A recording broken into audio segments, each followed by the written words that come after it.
Welcome to achievement hunting in Gears of War 4. Today, in a Gears game that might be someone's favorite, maybe, I'll be going for the achievement to beat the game on its hardest difficulty. The problem is that no one actually knows what that is. Some people say it's inconceivable, where you have next to no health and find way less ammo, whereas others think it's insane, which gives you slightly more health but at the cost of the enemies having twice as much. So with that being the case, I decided that in order to find out what the real hardest difficulty is, I'll be playing through the game on both to give you the definitive answer. Mainly because as some random YouTuber, I think it's fair to say that my opinion could never be wrong or biased in any way. So which difficulty will end up torturing me the most? And how hard will these playthroughs actually be compared to the other Gears games? Well, take a guess on which one you think will result in more deaths so you can root for your team throughout the video. But other than that, there's only one way to find out. And man, did I find out quickly. Going in! Okay, yep. That was pretty good shots, I have to say. Worthy adversary.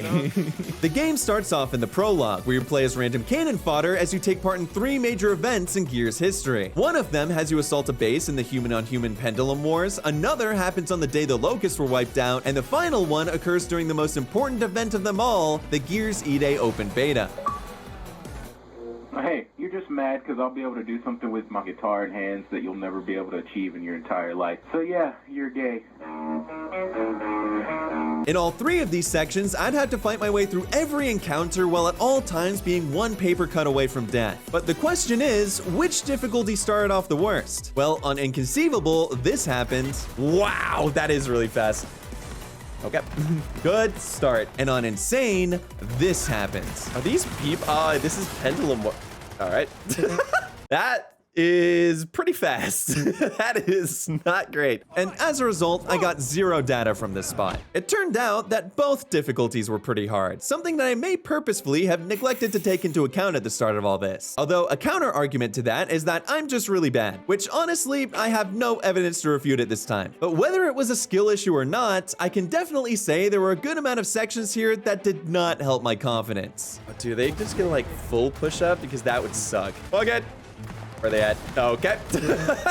Tried my best. To put it poetically, it felt like each one of these scenarios were handcrafted to teach me an aspect of the misery this game had in store for me. And to put it in the form of a haiku, this prologue sucks balls. Why did I decide to play this stupid shit twice? Twice. To what? Twice. No, okay, we're good. First, let's talk about Insane. In part 1 of the prologue, there's a turret section where your squad tells you to open up on the enemies, which I can't say worked very well. Oh, God, okay. Wait, we are so far back. What are these checkpoints? Checkpoints were going to be a problem here. Since all the enemies have way more health on Insane, it also means every encounter is going to last way longer, resulting in fights that can last anywhere from 5 to 15 minutes that you'll have to do all over again if you die. On Inconceivable, this part wasn't too bad as I could just quickly kill the enemies before they got close. But on Insane, I was gonna have to learn to juggle between different pieces of cover and play things a lot smarter. Oh, thank goodness. That's clutch. Fuck you. Try to run? Are you crazy? Uh-oh. Oh, I guess it works for that guy. Part 2, on the other hand, is where I learned something that would be bad on Insane and Inconceivable. This is where you have to fight against a slightly undersized Australian spider along with your fellow Gears. But along with might be too generous a word, because in reality, you'll have to take care of literally everything yourself. Hey, Hoffman, how's it going, man? I don't know if you've noticed, but there is a dire enemy to all of humanity sitting, you know, right in front of you. You're actually looking at him right now, if you can believe it or not. If these guys could participate in our activity here, which is killing that guy, that'd be pretty hog in my opinion. I hate it here. And in part 3, this is where the difficulty of Inconceivable starts to shine. Here, you have to mount the turret. Goodness. At least let me take it out to dinner first. And it was at this point where I really started to understand the difference between the pool of health you have on Insane and the puddle you have on Inconceivable. Turret isn't vulnerable? Oh, thank Christ. Okay. I should have just got on it before. I just didn't realize. And I've literally played this game once before. I don't know what's wrong with me. There we go.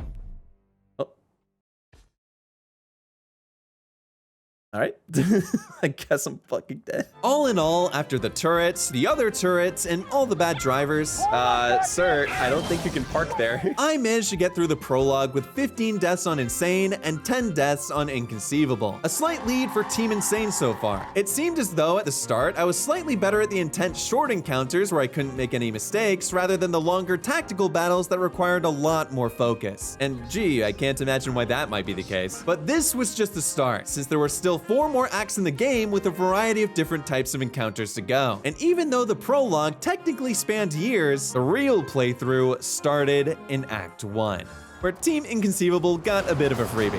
Uh-oh. I'm gonna chalk that one up as my bad. Act 1 begins 25 years after the Locusts were defeated, where you play as a new group of characters consisting of JD, Phoenix, Kate, Uncle, and Dell as they try to break into a COG facility to steal some resources. In order to do this, you're tasked with finding a way inside, convincing the COG that you mean no harm. It seems as though we're not allowed here. Our negotiation skills maybe could use a bit of work. And taking part in the game's groundbreaking first ever stealth section. Yoink. Hello there. Stealth mission? Damn it. How could they have seen through my stealth tactics of visibly yoinking the guy? Throughout the facility, you'll be fighting against a variety of COG robots. These are called DBs, and they come in many forms, from big guys who are stereotyped into carrying heavy weapons all the time, all the way to smaller robots that were named after yours truly. Oh, what did it call it? Did it call it a cracker? Oh, that's allowed on Twitch. They're called trackers. Oh, knew that. It totally was part of the bit. One thing they all have in common, though, aside from their intense hatred of slightly awkward dudes with glasses apparently, is that they are all very annoying to fight regardless of the difficulty. On Insane, the major pain point comes from how they play. The standard DBs like to play very safe and not move, which makes encounters even longer, while the bots with more health tend to just call you out for being a bitch and dog walk you out of your hiding spot. Oh, this is so cooked. Oh, this is so cooked. Oh my god, I'm dead. Yeah. Yeah, I could have seen that one coming from like literal eons away. Thank you, game. On Inconceivable, however, the problem is a lot more straightforward. In every encounter you get into, you will barely have time to peek because every time you do, an ungodly amount of robots will be shooting at you from every direction. We're in the gentrified neighborhood, dude. There are so many crackers here. Right outside a fucking Bon Jovi concert. Like, Jesus Christ. These difficulty-based annoyances held true throughout the majority of Act 1, and as a consequence of that would make some parts tough on one difficulty and pure CBT on the other. The elevator section where you have one piece of cover and enemies 360 degrees around you, ass on Inconceivable. The part during your escape where there are heavies pushing you while you're getting sniped at from afar, super ass on Insane. Brother. Ay, ay, ay. Lord. That was so fast. Citizens, you are in an illegal area. Dude, I was like, why are these robots just all getting in my business? We're in an illegal area. We're trespassing. All right, guys. Sorry, my bad. Hands up. I guess we'll leave. My bad. Hey, listen, okay. Eventually, though, I was able to make it past these parts, basically thanks to me dying enough times to where I could pre-plan for where the enemy spawns. But this is exactly where you run into the COG's leader, Chairman Jin. Aside from setting ridiculously unattainable body standards for women, she accuses us of breaking into this compound, not washing my hands when I pee, and kidnapping a bunch of her citizens, which is incredibly messed up because, Your Honor, I am only guilty of the first two. So to wrap up Act 1, you have to hold out against her giant robot army for an extended period of time. And while on one difficulty, I would do this first try. Oh, I'm just don't taking. Yeah, I'm on Inconceivable. Just wanted to be sure. No reason. It's definitely not because it's too easy or anything. On the other, this section would cause me to be completely miserable. What that? They have flying what? And missiles. Yeah, okay, sure. Great. Now, how this part works is that you have to bunker down and build defenses to fight off the robots. But the problem is that every single one of them is programmed to push towards you. And on Insane, you barely have enough time to deal with one group before another is already on top of you. Snipers are back. That's cool. So for this reason, turrets became my best friend here. The strategy that seemed to work the best was to constantly have a turret to my left and to my right so that even when I wasn't shooting the DBs, there would at least be something picking up the slack. Because Lord knows it was not going to be my teammates. Don't let him up here! Yeah, good advice. Thank you for the call out. So after half an hour of pain and restarting from checkpoints that predated the Big Bang theory, it wasn't as bad as it gets later, really. I finally made it to the last wave. Oh, yeah, there's the sniper. Oh, good, they have a missile guide. Brother. What are we doing here? Oh, I love this turret. I love this turret. I love this turret. I would die for this turret. Not literally, not literally, not literally. I don't know what a sniper guy is either. That's fun. Fun game. No! I don't like it here. He's still over there, dude. Please. He's probably dead, right? Oh my god, dude. Huge! Let's go! God, that was awful. That was horrifying. The sniper guy snuck up behind me and then whiffed the kill shot. I got so lucky. With that, Act 1 was completed with 34 deaths on Insane and a measly 22 on Inconceivable. Team Insane is going insane right now and has created a commanding lead going into Act 2, which starts off with a village raid where everyone is kidnapped by the Not Locust, and I got to witness one of the highest IQ moves I think I've ever seen. Hello? Mom! Holy moly. My favorite part is how the Locusts just decide to not open those doors for whatever reason. Damn, guys, this door is locked by a knife from the outside. I guess those guys are off limits. Darn. So thanks to us not getting kidnapped, we were able to go look for help. And the bright idea we came up with was to find JD's dad, Marcus Phoenix, who's currently living in a mansion that looks like it was designed by illiterate arsonists. In all honesty, the inner mansion wasn't too much to write home about on Insane or Inconceivable. The only real issue I ran into here was the Kestrel fight, which was a helicopter that has a massive amount of health and missiles that don't really care if you're behind cover. Oh, I have to take out a... Okay, yep, got it. All right. Learning. All right. Okay, there was like no wind up for that. That's cool. Here's the rocket. All right. Cool. Got it. Not a good place to hold out. But even that isn't as bad as it sounds, as it goes down pretty easily if you're patient. Yeah, okay, fucking... All right. We need to find a new place. Unlike me. And after finding a spot behind an archway that really helped put the miss in missiles, we were able to take down the Kestrel and leave Marcus's house for good. Okay, surely. Like, sometime soon. Missiles? Missiles. Acceptable missiles, though. There we go. Oh, boy. Oh. Well, shit. My bad.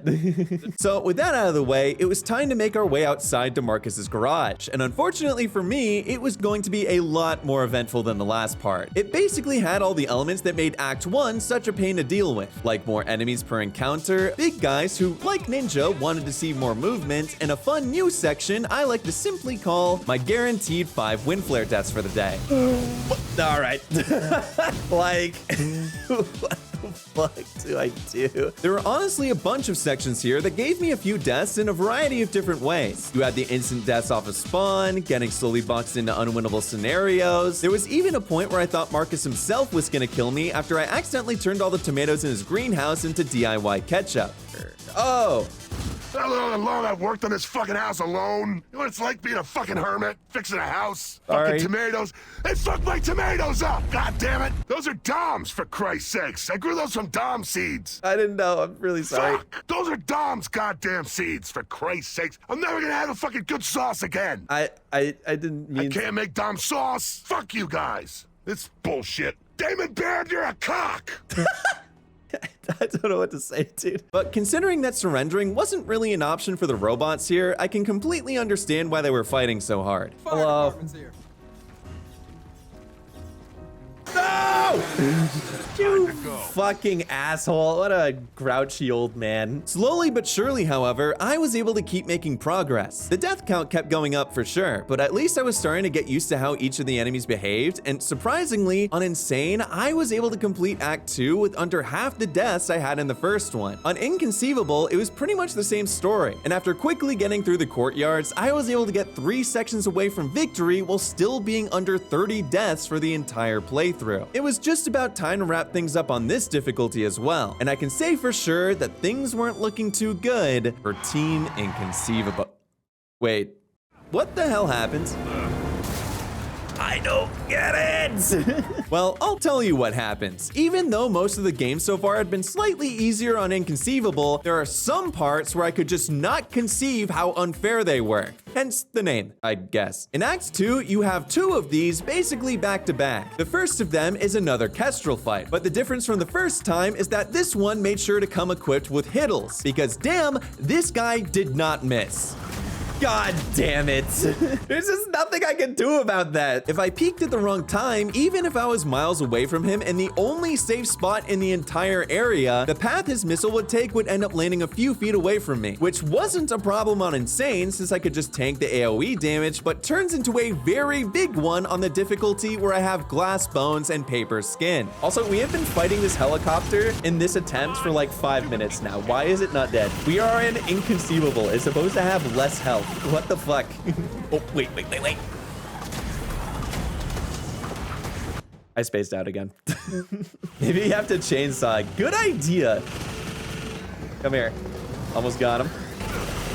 Almost got him. Almost there. You know, it was a valiant attempt. I feel like that could have worked if I was just a bit more skilled. Unfortunate skill issue. The only way I could even damage him was by shooting a few rounds at his engine in between certain attacks. Not all of them, mind you. And that's why this part took me over 40 minutes to finally get past. Okay, it's gotta be like almost dead, right? Surely. There we go.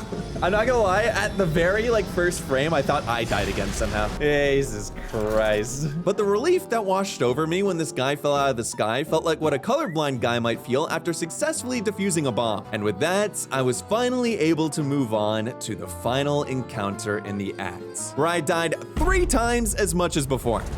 Brother. Oh my god. We've spent an entire hour on just helicopters. Get me out of here. You end Act 2 by taking part in a motorcycle chase where you have to avoid enemies and take down a giant cargo plane. And this is quite possibly one of the most unbalanced sections I've ever played in a video game. The struggle honestly came down to 2 things. There was, and you're not gonna believe this, another Kestrel shooting missiles at me. Serpentining. All right. Dot, yep. Serpentined right into the missiles. Very cool. Good job, streamer. Brother, what do I do here? Overcooked once again. It was going pretty well. I think I kind of get it now. Okay, maybe not. Sam, please, I'm believing. I am too, and I'm still dying. Think of how it makes me feel. I'm hurting just as much as you, except I get to keep all my points. And then there was the plane dropping bombs on the road ahead. And I know my vision isn't the greatest, but I don't think you need glasses to see how ass dealing with the mud effects could be. Oh, I'm so dead. Dude, where do I go? Especially since it got so bad at a certain point that I literally looked up a YouTube video on how to actually beat it. And this is the opening line. It's stupid. So start. All right, well, apparently that guy really likes it. But here's the thing. The way to win is actually pretty straightforward. Just don't get hit, Mr. YouTuber. It's that easy. It really was about execution though. But unfortunately, I only seem good at getting executed rather than executing, which apparently isn't the same thing. The amount of time you have to change direction so that you don't get hit by something is decided by milliseconds. But I was slowly building up my attack pattern recognition and muscle memory of the fight. Now I was the one doing the machine learning. Literally, not them. And 30 deaths later, the calculations were complete. SnamGPT, please map me out the perfect route. Cool. Ah, very cool. Okay, it restarts the entire fight if you die. That's great. Ah, good. I've become the Sheva of AI programs. 31 deaths it is. Don't worry, motorcycling. I'm alive. This is going a lot better. Okay, please don't instantly kill me. I will cry. Let's go! Oh, please don't kill me. I would be so upset. I'm so cooked. I'm okay. Oh my god, that was so miserable. We're free. Dude, you're gonna edge me that entire time with the plane and then have that wimpy ass explosion? Come on.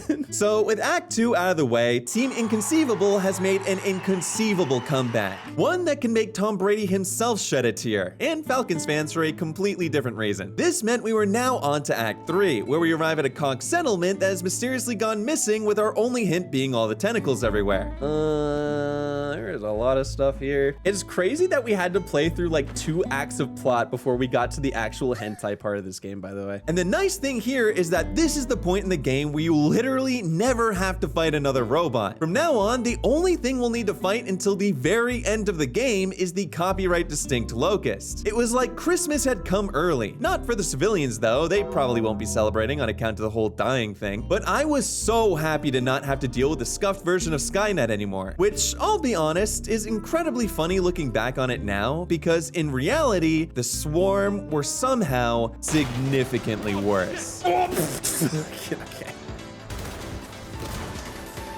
All right.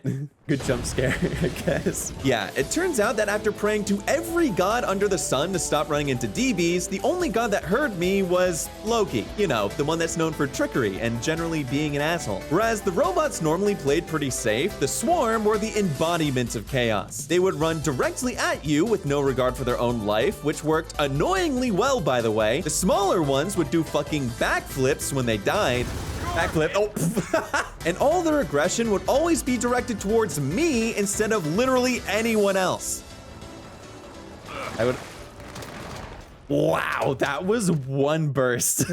Goodness gracious. As I proceeded through the game, things consistently got worse and worse for me. There was, however, one thing that might save me here. By going to the graveyard after the church and shooting the gravestones in an order that spells M-A-R-I and A, all the enemies in the area will die and a secret scene will play out. This replays the events in Gears 2 where Dom finds out about his missing wife's fate. An incredibly powerful and emotional scene that likely made many people watching this shed a tear over the years. And that's not all, because by completing these prerequisites and watching this scene in its entirety, the game rewards you with a semen pistol. This is real, by the way. Get into cover! Ori, I have an idea. Holy shit, I'm sick. I'm not exaggerating when I say with this gun, you have basically beaten the game, as any enemy hit by one of its 18 seeds gets instantly deleted from existence. So although you still likely have to go through most encounters normally, parts that have larger enemies or even full-on bosses can be bypassed by literally one bullet. And that is exactly why I didn't want to use it. Considering the point of these playthroughs is supposed to be comparing the difficulties, I felt like skipping a boss or truly tough part outright would be pretty counterintuitive. I mean, how could I see how difficult something was if I never actually did it? So I decided to only use the gun on annoying, occasional, inconsequential sections rather than on things that were actually supposed to be hard. Was it the right thing to do for the video? Absolutely. Was it the right thing to do for my mental health? Probably not. What? Come on. Ay, ay, ay. But that being said, it really didn't matter at the moment because this next part was gonna be hard whether I used the gun or not. Oh, you're dead again. All right. Nope, they're taking turns. Okay, got it. After a giant snatcher gives reverse birth to Marcus, we arrive at a museum where you have to fend off a bunch of Swarm. And while you do have a turret to help with this, no matter what difficulty you choose, you'll probably get overwhelmed and snamwiched like yours truly. Oh my god. Come on. This isn't great. This isn't great. This is... Wait. Oh my god. Like you might assume, due to the sheer volume of enemies, this part was a bit harder on Insane, since on Inconceivable, I was able to mow down a pretty good amount of Swarm at the beginning of each attempt. But if you let more than 3 guys up the stairs in the rear, difficulty would no longer matter when every angle was dangerous and you had 5 golems coming for your precious life. What? Dude. Oh my god. You get just overrun every single second. All right, well, hold on. Let's try again. Scam witches. I'm trying my best. You all know my best isn't good enough a lot of the time, okay? This is not a new revelation. I did, however, get super lucky and find a really good spot here. For some reason, hiding behind this display case makes the enemies far less aggressive towards you. Not completely non-aggressive, sadly, but thankfully to a point where you're no longer at Nico Harrison levels of infamy. And this would end up being just enough for me. Oh, wait a second. Let's go, dude. 300 deaths. Like I said, this is like the easiest part of the game, dude. I don't know why anyone struggles with this. So with probably the most infamous part of Act 3 out of the way, we continued through the chapters. And this is where I had a lot of mixed experiences based on the difficulty I was playing on. Like, for example, the destroyed villa. On Inconceivable, I would beat this within a few tries with a lot of help from the enemies being really stupid. I don't know. That is a fellow. Taking cover in our line of sight. Top lad. But on Insane, I'd die here over 10 times thanks to all the combat being mostly at range and half the enemies turning into psychopaths. Dude, I hate that these guys get down. Be dead. Thank you. Jesus Christ. It's not that hard. Trust me, I've done it 78 times. I'm a bit of an expert. Ooh, all right. Never mind. Hey. He threw a fucking grenade. That's kind of a... I'm not gonna lie, that's an alpha ass move, dude. You go in and instead of using a chainsaw, you throw a grenade at me point blank. That's kind of sick. Although an even better example of this difference might have been the goop room. On Insane, I literally thought nothing of it. It was just another encounter with some annoying enemies and pods that had the potential to break and spawn in more, with the added help of the enemies being really stupid. Oh, that's also a really annoying piece of cover to get. All right, that works. This is going pretty well. Whereas on Inconceivable, I died here 27 times. I'll live. Oh, that is so fucking stupid. That's not cool. What the hell? He would have died to that too. We're not on the same playing fields. I think what made the goop room so hard is that every encounter before this seemed to have at least one spot that was at least relatively safe. However, this one felt like it had a -1. And by that, I mean every single piece of cover was pretty much a death trap, and there was one place where you'd just instantly turn into paste. Yeah, this is literally peak and die. To be fair though, a good amount of deaths here were mostly on me. I, in my infinite wisdom, was using the saw blade launcher to save ammo, and the obvious lack of bicep curls JD's been doing at the gym resulted in a lot of deaths within like 5 seconds. Fun fact, by the way, you can actually ricochet these saw blades back into your own face. Don't ask me how I know that. Great. And it went... What the fuck is going on? That one just bounced right back to me. But back to the matter at hand. Considering that no spot was going to keep me alive for long, the way I was finally able to beat it was by choosing a few pieces of cover and juggling between them like a court jester, which I have to say was a very fitting title. Oh, hold on. What if I'm just a sniper, you know? Doing this wrong the entire time. Uh-oh. I didn't know I could blow it up from taking cover like that, not gonna lie to you. Did I hit him? Nice. Oh, hello there. Nice. No, please. I hate it here, dude. That Del? Yeah, that's my... Oh my god, Del has like saved so many encounters. Jeez Louise. Freedom. So with that done, we were rapidly approaching the end of the act. From the goop room, we managed to enter the mines, where for the first time in what felt like the entire campaign, things were pretty uneventful as we slowly chipped away at all the swarm down here. That, however, would change once we got to the giant elevator. It's not easy peasy. This part is frustrating. Allow me to show you, gamers. Don't worry. This is now an achievement guide. I forgot about those guys. Doesn't count. I wasn't paying attention. I wasn't lying about this being easy though. This is basically just like Act 1 where you have to use a fabricator to fend off waves of enemies. But the difference now is that the turrets you can build are a lot more effective at guarding a small room. Oh, real enemies? God damn it. Who the fuck invited these guys? Oh my god. All right, well, security's taking care of them. We're good. Nothing to worry about. Ow. How am I getting shot? There are plenty of things to shoot at. Oh my, it's so fucking loud. I can't hear myself think. Bloons tower defense looking nice this update. Yeah, dude, when they switched to Unreal 5, I didn't really see the vision, but hey, can't argue with the results, you know? So yeah, this part was pretty simple to beat on both difficulties. And as an added benefit on Inconceivable, I suddenly didn't have to worry about my ammo count anymore. Are there any Lancers down here? Or is it all it's all Hammerburst? Great, okay. This is like getting a pack of Skittles and it's all fucking purple, dude. This sucks. But it's then that the swarm sabotaged the lift and the only way to stop it is to hit the emergency brake all the way on the other side. And as an added drawback to Inconceivable, Inconceivable, it turns out that speed plus low health isn't exactly an equation for success. Yep. On it. It's okay. We got it, I'm sure. It's going really fast. Uh-oh. I'm seeing the problem, But even then, this sprint never felt impossible. run! This is about the time I would die. Okay, we're good. We did it though, huge. I knew we could do it. How many times did that take? Like 8, 11, something? Now, with the elevator having safely taken us to the bottom of the mines, we managed to find and rescue Marcus, who had been taking part in a pseudoscience skincare routine recommended by some lady that looked vaguely familiar for some reason. But with him by our side again, the last thing we need to do for the act is to defeat the monster that gave reverse birth to him. Thankfully, this, like the last part, is not that bad in the grand scheme of things. Unless you're Kate. Oh, that is a... Well, sucks to be you. Ah, what? Oh, shit. Okay. Apparently, I can't allow that to happen. Damn it, dude. It was finally not me for once. And all you need to do to beat this part successfully is to run around the area, while also taking cover when he does his tail cannon attack and shooting underneath his stomach. Then it should be a piece of cake. How do you get down there? Oh, okay. I mean, that works. I think you... What? How?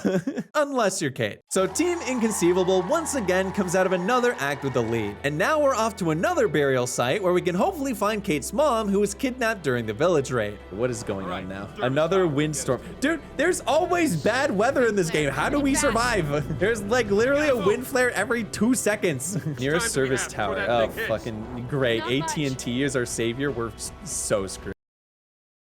But once again, the struggles I had with each encounter heavily depended on the difficulty. The part that turned me into a human slaughterhouse on Inconceivable was a place called Checkpoint Alley, aptly named after the checkpoint building to the left, but ironically gave me no checkpoints at all, which is a big reason why this area took me 20 minutes to get through. Now there's this guy. What idea? Okay. Oh, but yeah, he just climbs up and I die. Okay. Oh, we're so cooked. Oh, kill him. Kill him. Uh-oh. Kill him. Oh, no. I don't know, man. There's not much I can do there. Love to see. Ah! When was there a guy there? Love to see the NPCs constantly taking dozens of shots. They are. But the moment I peek, they all like start looking at me. I mean, what can I say though? I mean... You know what I mean? But like, it does get a little overbearing sometimes. It was basically a matter of enemies pushing all the time and chucking a ton of grenades non-stop. But I found that if you go back into the building you entered from, it turns out that you're just far enough away from the fight where you're completely out of enemy range. And any swarm looking to get up close and personal reaches you just about as successfully as info about your car's extended warranty. I do not have the angle. Fledge. What if I did this? Oh! Wow, that worked? No shot. No, please! I'm okay. Just gotta beg sometimes, you know? God damn it. I'm ready. Yeah, that's what I thought. Dino Marcus instead. He wanted none of the smoke in here. I just want to point that out. There we go. Okay. Oh my goodness, dude. That was awful. So much worse on this difficulty. So that's where I struggled on Inconceivable, with my experience on Insane being a lot kinder from the get-go. How many deaths is that this chapter? It's just... Wait, we just started. Goodness gracious. Okay, 2. But that's where the dynamic started to shift. All of a sudden, things got way easier on Inconceivable. Slowly but surely, I made my way through encounter after encounter, dying 9 times throughout not just a chapter, but the entire act. And it would be 8 if we don't count this one. Forgot what I have to do here. Let's go, people. Oh, there we go. Or how long? Alien Isolation. Okay. But on Insane, I was dying more times on average during every fight, causing my death count to inch slightly more towards being a lopsided game rather than a complete blowout. But the Chris Paul Dagger 3 that cut the lead to 42 came in the form of the first carrier fight, where on Inconceivable, I died 7 times, and on Insane, it was 26. Whatever New it idea. is, put it back in its hole. Come gun time. It appears as though the tables have turned and I was the one who got splooged on. Yeah, so this is the first part on Insane that really piled on the deaths. The premise is that you're fighting against a giant HP enemy who can instantly kill you by blowing his toddler tadpoles onto you in a small area where you pretty much have to kill him before you're forced to gamble running directly past him, which are all buzzwords that make you want to jump off a cliff on Insane. It didn't help that I didn't learn my lesson about buzzsaws either, because although the saws were still rebounding as well as Pete Davidson, lugging that thing around to get barely any extra damage at the start of an attempt never seemed to be worth it. All right, I have a feeling that that's gonna happen like at least 10 more times. But the thing that really caused me to have a lot of trouble here was that I just didn't know the best strategy. My initial idea was to take cover, but the carrier can damage you over it. So then I went with no cover. And I just do this, right? Yeah, okay, hold on. Cover is a trap. It's a psyop. They make you think you need it when it's like actually completely useless. All right, you know what? I have changed my mind. Cover's actually pretty pog and I should use it more. But then I learned sometime around Death 20 that you can actually destroy the carrier's projectiles, which makes it really easy to not get hit by them. And as long as I kept on the move, this fight became a lot more possible. I think he dies on this one, unironically. What I meant to say was that I think I got him next time. He dies on the next one. Yes, sir. Wait. Let's go! Finally! Oh my god, that was actually so annoying. Oh, we're chilling, dude. First try. Ignore the death counts. So on Insane, it was now time to catch up to my Inconceivable playthrough. So I went and fought my way through a dam, met up with an old friend, if old was in hamster years. Is it another big guy? All right, chat, we're gonna take a little bit of a break here. Going to my happy place. It only took 3 attempts this time, thankfully, and made my way to the rooftops where the wind was blowing, very fast. I think that guy died? Yeah, I see his body. There he goes. Oh, hold on. Progress. Oh, I thought one was rushing me. The wind actually jump scared me so bad. Imagine I throw the sickest grenade, and even though there is a shit ton of wind, I hit him. I spawned a juvie.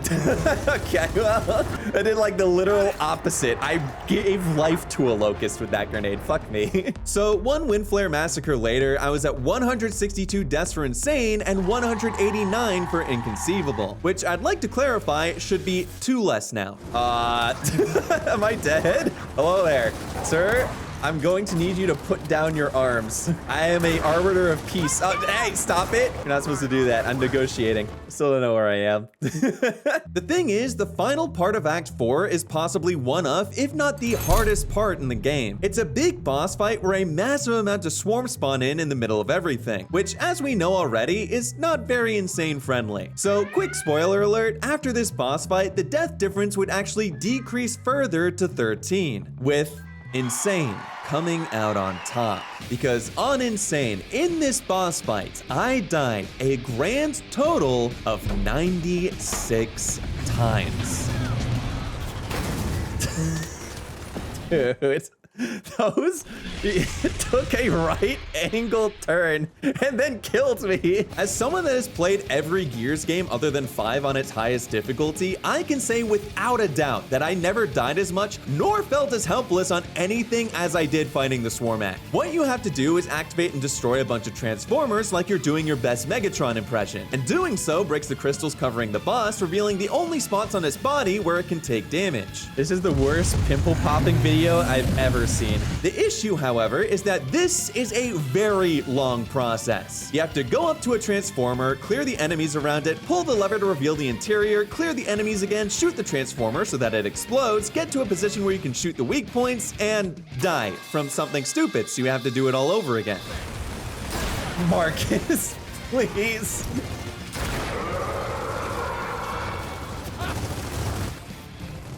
I want to fucking kill him.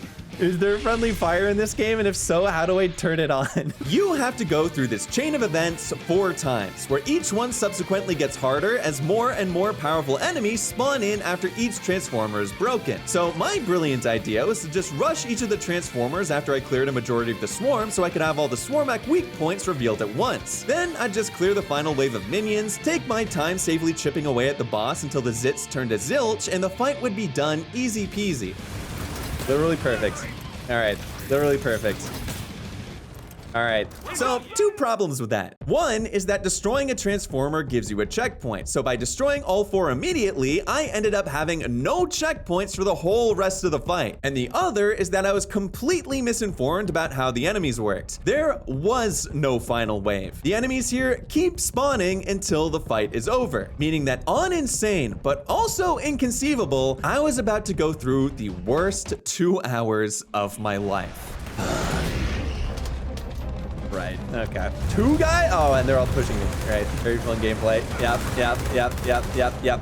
Can't do anything. Oh, damn it, dude. I hate this game. I didn't even do anything. Now he's using both on me. Brother, I just looked up. Everyone else is shooting you. Dude, I hate how, like, he's double fisting like this. He's not even looking at me. Like, what the fuck? You're not looking at me. Not optimal. That's okay. We make it work. Perfect shot. All right, that one worked. Very cool. Thank you, video game. All right.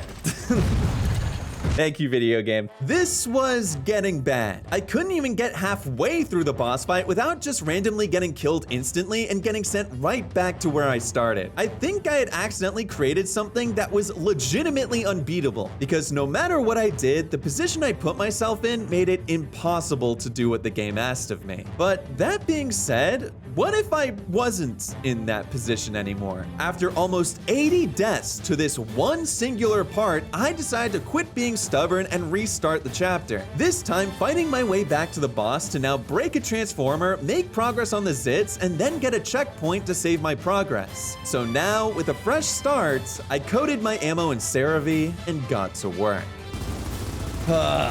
Shoot transformer core. Okay, and now we don't destroy the other ones until those are popped, okay? That is the new strategy. Oh, that is so cringe. That's so... I shot way too early. Checkpoints! There we go. 2 blisters already popped and a checkpoint. Love video games. Am I right, gamers? What a shot, by the way. Can I just point out how fucking sick that was? Because that was pretty sick. Oh my... It's a good thing I wasn't down there. Okay, or not. Never mind. Yeah, thank you, video game. Very cool. Very fun gameplay. Oh, perfect. Oh, let's go! We're free! Fuck your full set! Suck my dick! It's too easy! Oh my god. Yeah, it's so much easier when you don't just blow up all the generators at the same time. Finally, after almost 4 hours across both difficulties, I had managed to complete this fight, and Team Insane had pulled off the impossible. The relief that I felt at this moment was amazing. But buddy, there's still 1 act to go. And this one isn't easy either. I am probably... I'm dead.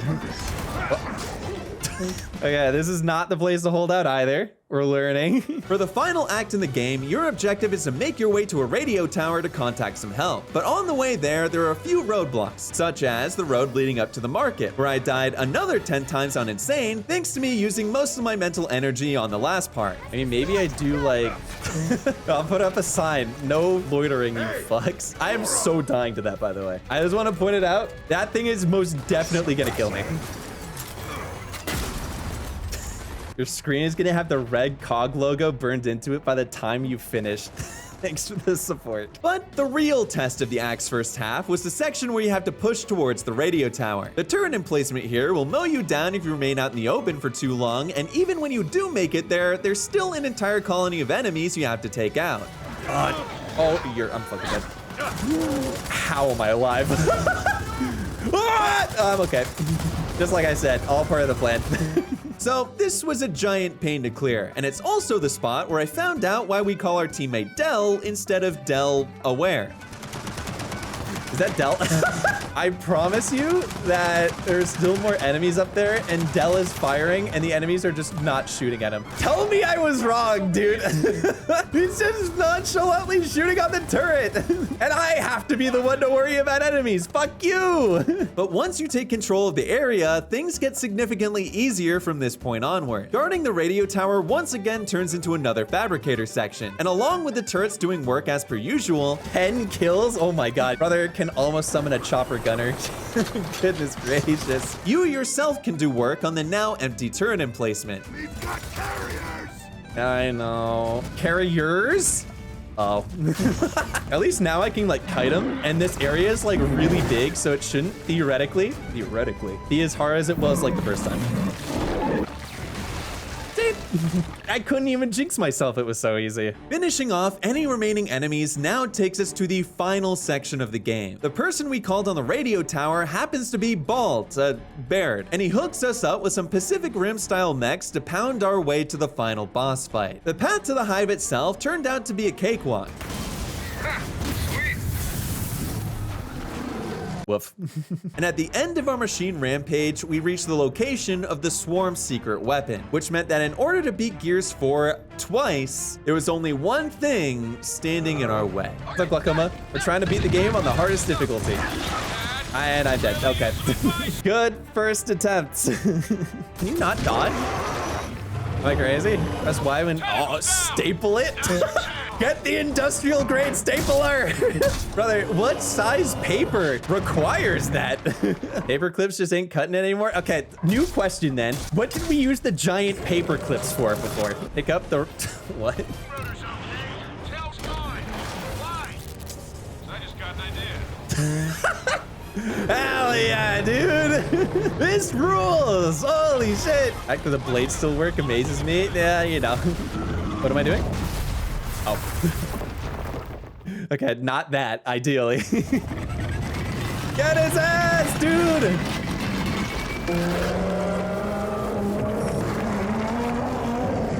Not gonna stop us, right? Wait, what? Are we still going?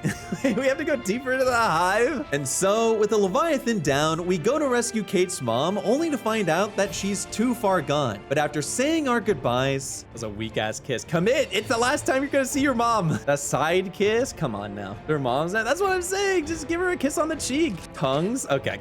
That's not what I'm saying. Gears of War 4 was now complete on both hardest difficulties. We did it! We have beaten Gears 4 a second time. Woohoo! Gears of War 4 2, yeah! Woohoo! Achievement unlocked. We fucking did it! Our insane playthrough is done. So, back to the question we asked at the start of the video. Which is the harder difficulty? Insane or inconceivable? Well, if you look at the flat death count, insane would be the one to take it. But if you consider the fact that I didn't softlock myself on the Swarmac on inconceivable for 50 or so attempts, it's likely that it would have taken the death crown. But there's one more aspect other than death count that I think should factor into this. And that's just how mentally taxing it is to play. Inconceivable had way higher peaks of difficulty, no doubt. But insane just felt like a slog throughout the entire thing. And for that reason, I'm giving the Snamwiches difficulty crown to insane. It was looking dicey for a second there, but wow, did that difficulty suck. But to anyone upset about the results, firstly, you're wrong. I am the random YouTuber after all. We established this at the start of the video. And secondly, there's at least no controversy for what the hardest difficulty in Gears 5 is, which will be the final campaign in this series before E-Day. So if you want to get notified when those release, then make sure to like the video and subscribe. And in the meantime, check out this video or my Twitch channel, where I do all these challenges live for all to see, and suffer possibly. So with all that being said, either later or hopefully soon, I'll see you all in the next one.